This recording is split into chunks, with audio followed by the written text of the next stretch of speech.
Here is how I went from a beginner climber to achieving a world first 6,000 meter ascent and standing on top of an 8,000 meter peak.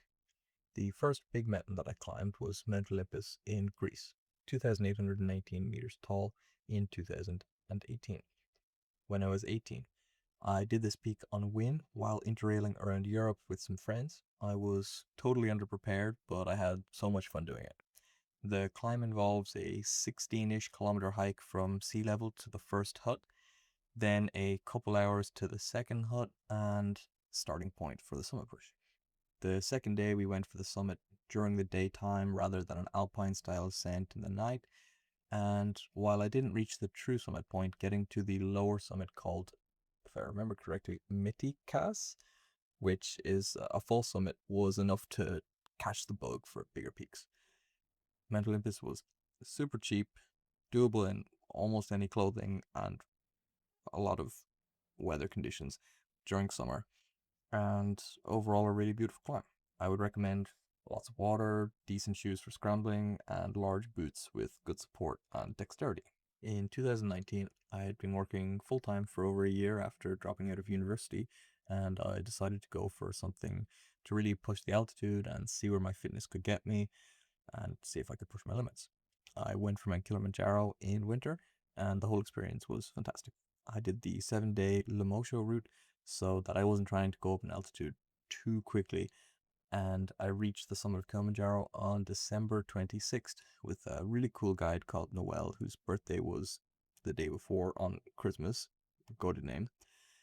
This is where I learned how my body reacts to high altitude and realized how much I loved the entire ordeal. I learned a lot more about cold weather climbing, what type of gear works for me, and most importantly, I got my first view of high altitude and remote location stars. I cannot understate how incredible it was to see the Milky Way taking up the entire sky while going for the summit push. I remember it probably more clearly than I remember the actual summit, and it inspired me to go not just to more mountains, but to more remote places. It also was an opportunity for me to invest in some of the cold weather gear, which I'm still using today. In 2021, I climbed Mount Toubkal in Morocco, 4,167 meters, which was an accessible option for going above 4,000 meters. I didn't have the finances for anything bigger as I went back to university, but it still kept the momentum going for me, and I would definitely recommend doing Toubkal anytime you have the chance, because just it's so unique and the geography is really interesting and the Moroccans are super friendly. In 2022, I traveled to Nepal for Everest Base Camp and an attempt on Lobuche Peak. But bad weather meant that I couldn't attempt to go past the camp on Lobuche, which kind of sucked, but spending an extended time at high altitude gave me a crucial altitude experience. It also gave me some training with using the ascender, descender, and the chance to try out some high altitude boots, even if I didn't need them for this trip in the end. And I also saw the sun rising over Everest and Lhotse, which changed my journey forever, as on the spot I knew that one day I wanted to climb Lhotse after seeing just how ridiculous it was. In 2023, I climbed Mount Fuji in Japan. I did this fully unsupported without a guide in the off season. So again, I was practicing how to navigate by myself, how to trust myself. I also brought somebody along and helped guide them to the top. And I did this also after cycling from Tokyo to Mount Fuji and then back. So I was also trying to test my endurance and my fitness. I did this as part of a wider 1,000-kilometer cycle and mountain climbing trip in Japan during that year, which is also on TV, by the way, if you want to watch that. In 2025, I finally broke above 6,000 meters. I was motorcycling across South America to train on 6,000 meter peaks and build my endurance and my experience with glacier traverses, crampon techniques, alpine style climbing, and how long I need to lose or gain acclimatization. After an initial summit attempt on Chichani in Peru, which I was unsuccessful on. Ronnie, I don't feel good.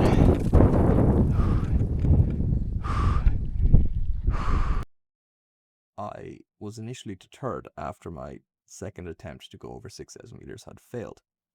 But my friend Gina convinced me that spending all my savings on following my dreams was worth it.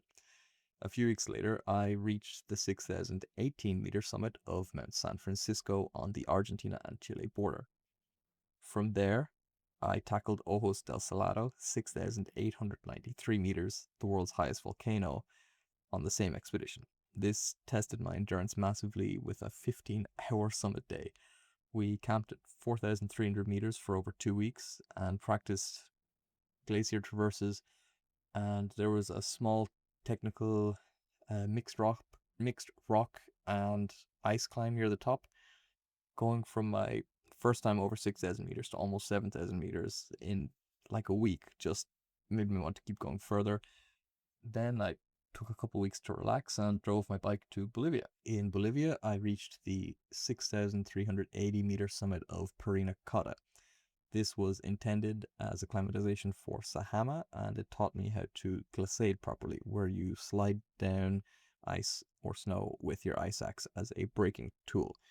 It also was just super cool. It's like Mount Fuji took a bunch of steroids. It's this perfect volcano cone shape. It's really quite a easy climb for the altitude it is, so I would definitely recommend it to anybody going there.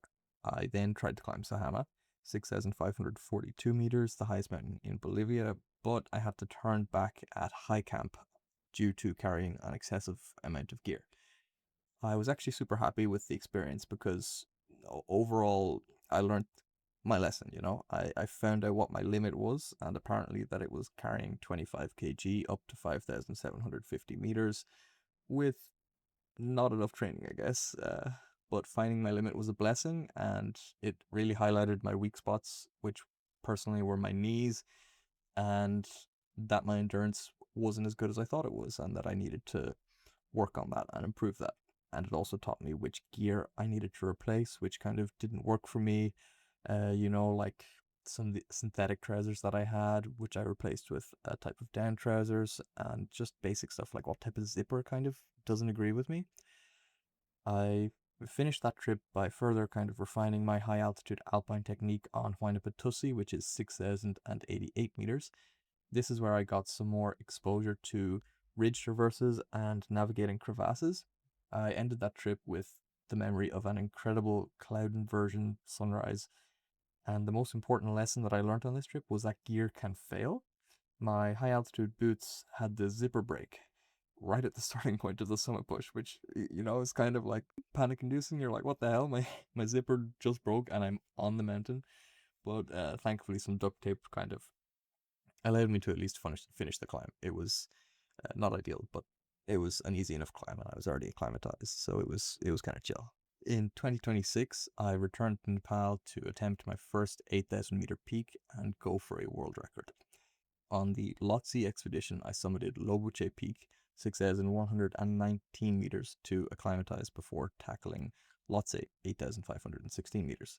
Lhotse was a massive 54-day expedition where I spent weeks at base camp training with 8,000 meter gear, Jumars, and learning more about steep ice climbing. We went for an 8-day rotation going to 7,200 meters, Everest Camp 3, and through the infamous Khumbu Icefall before making a summit attempt. The summit attempt was scary and exciting and otherworldly all at once. I got to experience first-hand hypothermia in my hands. Gosh, no pun intended there. During this trip, and I saw the impact high-altitude pulmonary edema can have on somebody. There were some crazy avalanches, serac collapses. I had to climb over blood, and I saw how people developed frostbite injuries. Seeing a black thumb, pretty fucking scary, man. Uh, the amount of knowledge that I learned from this trip cannot be shared so easily, but it really increased my confidence in my training methods. I managed to sort out my knees in under a year. My abilities and my knowledge base just totally expanded, and it made me the youngest Irish person to climb Lhotse. Kind of cool. Uh, Following Lhotse, I headed to the remote Upper Mustang region on the Nepal-Tibet border, and there I successfully achieved a world first ascent and world record on Chungin Changma, 6,229 meters. where the remote wilderness required a full level of self confidence and survival skills. I completed also a world third ascent on the neighboring Ame Palchuli, which is 6,170 meters.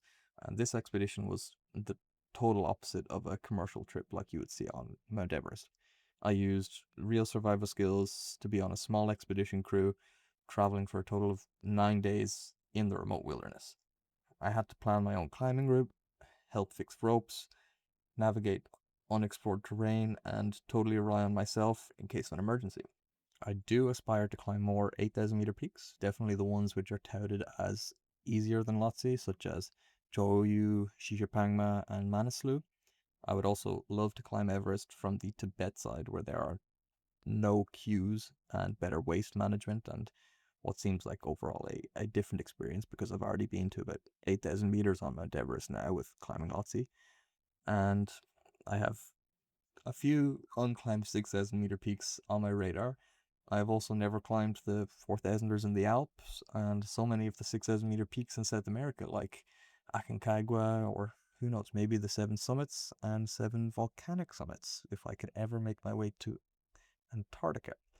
So, this is my journey so far, and I hope you are as excited as I am to see whatever I do next, because who knows?